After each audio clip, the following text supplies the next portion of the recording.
전국에 계신 법튜브 시청자 여러분, 안녕하세요.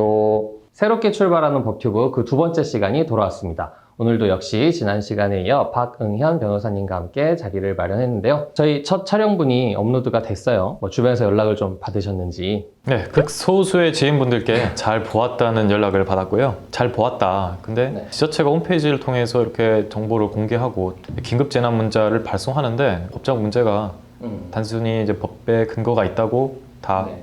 해소되는 것이냐 라고 물어보셨습니다. 그럼 오늘은 동선 공개에 대한 이야기를 한번 해보도록 하죠. 지난 녹화에서도 말씀드렸다시피 감염병 예방법 제34조 2에 주의 이상의 위기 경보가 발령할 경우 각 지방자치단체나 질병관리본부는 해당 감염병 환자가 들러간 이동 경로, 이동 수단, 그리고 의료기관, 접촉자 현황 등을 이제 공개할 수 있도록 규정을 하고 있습니다. 지금 이제 심각 단계죠. 그래서 지금 질병관리본부와 각 지자체는 해당 법령에 근거해서 정보를 공개하고 있습니다. 지금의 저희가 동선 공개를 하는 홈페이지라던가 카톡, 재난 문자를 보면 사실 엄청 구체적이에요. 몇 월 며칠 몇 시에 어느 음식점, 어느 편의점, 누굴 만났고, 어디서 잤고, 너무 구체적인 정보가 아니냐라는 의견이 제시될 수 있을 것 같아요. 예, 맞습니다. 이렇게까지 공개가 될도 되는 건가라는 의문을 지우기가 어려웠는데요. 네. 법령에 이와 같이 구체적으로 이동 경로, 이동 수단, 의료기관 접촉자 현황 네. 이런 정보가 공개가 되어야 함을 규정하고 있다 보니까 지자체나 질병관리본부는 그렇게 자세한 정보를 제공할 수밖에 없겠다 생각을 합니다. 근데 이 이동 경로라는 게 감염병 예방을 위해 필요한 정보를 제공받기 어렵습니다. 목적을 달성하기 위해서는 어쩔 수 없이 그 확진자가 다녀간 의료기관의 상호라든지 편의점, 마켓 이런 편의시설들 상호가 공개될 수밖에 없지 않나 생각이 듭니다. 확진이 안 된 분들에게는 필요한 정보라고는 할 수 있겠지만 인터넷상에 엄청 조롱과 이런 글들이 많아요. 누구랑 몇 번과 몇 번이 불륜이라던가 어떤 사람은 밥 못해 했다라든가 이런 식의 조롱들도 많고, 사실 어떻게 보면 성생활이라는 게 나의 내밀한 부분이긴 하지만 불법적인 부분은 아니라는 거죠.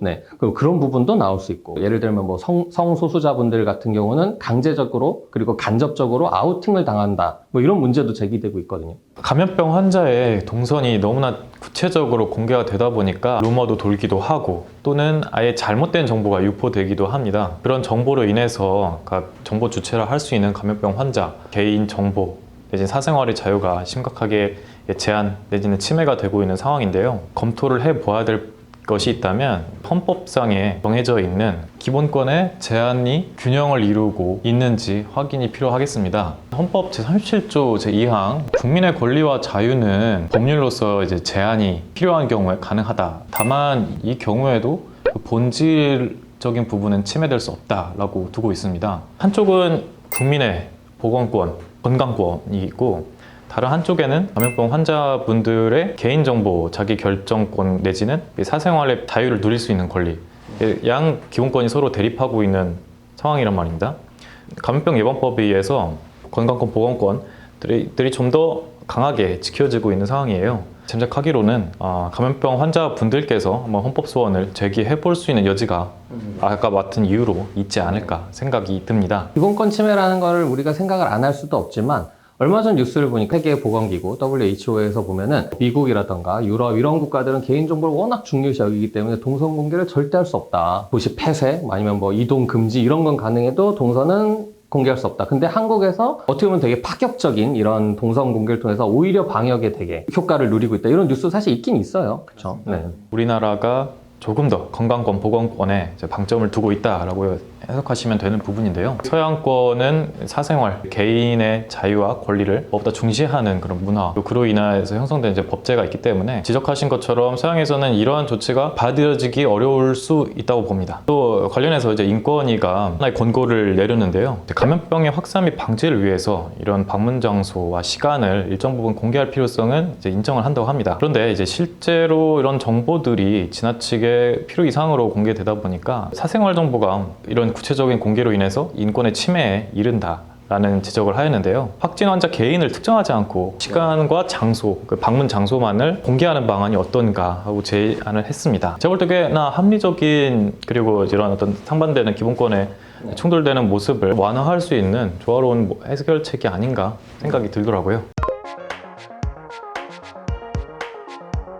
근데 분명 어떤 면에서는 이 동선 공개를 하고 있는 게 코로나19를 방지하고 방역하는 것에 대해서 이런 뭐 효과는 있다고 보는 시각도 분명히 있는 것 같지만 그 대상이 되는 한 명 한 명은 기본권의 주체가 되는 국민이라는 점에 대해서 꼭 명심을 해주시고 보건당국이나 정부에서도 균형 있고 조화롭게 동선 공개를 이용하면서 방역을 좀 더 신경을 써주셨으면 너무 감사할 것 같습니다. 공공복리와 공정보건 가장 절대적으로 또 소중히 지켜야 될 가치인 것은 분명하지만 저희 인권위의 권고와 같이 그런 인권에 대해서도 한 번 더 생각해 본다면 국민 하나하나의 기본권을 소중히 할 수 있는 사회 분위기 내지 입법으로 나아갈 수 있지 않을까 소망을 해봅니다. 정말 하루빨리 코로나19가 진정됐으면 좋겠습니다. 정말 이 주제로 다시 찍는 일은 국가적으로는 좋은 일은 아닌 것 같아요. 하루속히 건강하고 쾌적한 환경이 다시 돌아왔으면 너무너무 좋겠고요. 네, 오늘도 시청해주신 법투고 시청자 여러분 감사합니다. 다음 이 시간에도 더욱 즐겁고 재밌고 알차고 유익한 내용으로 돌아오도록 하겠습니다. 감사합니다.